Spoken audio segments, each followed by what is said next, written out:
دکابر سال 2022 شهروند تاجیکستان منوچهر فقیروف را از روسیه به تاجیکستان اخراج کردند.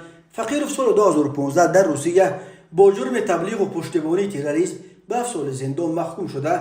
ماه اکتبر سال جاری بلافاصله بعد آزاد شدنش از محبس 2 ماه باز در بازداشتگاه مهاجران ولایت اومسک در انتظار اخراج قرار داشت.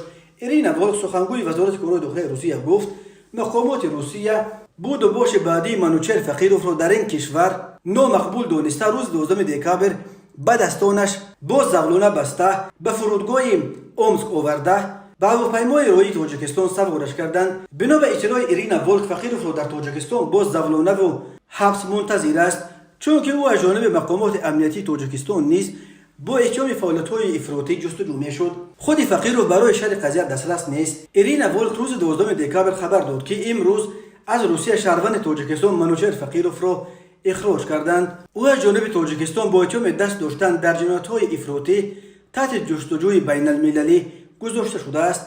بنا به فرضیه مقامات روسیه این جوان تاجیک سال 2012 به روسیه همچون مهاجر کاری آمده در شهر مسکو کار و زندگی میکرد. به گفته مقامات منوچهر فقیروف در مسکو توسط شبکه‌های اجتماعی یک گروه مسلح غیر قانونی را در قلمرو عراق و سوریه می‌جنگند تبلیغ میکرد و به جلب اعضای نو به صف این سازمان تروریستی مشغول بود. در سالهای اخیر صدها مهاجر از کشورهای آسیای مرکزی در روسیه با اتهامات مربوط به تروریسم و اکستریمیسم دستگیر و محکوم به زندان شدند.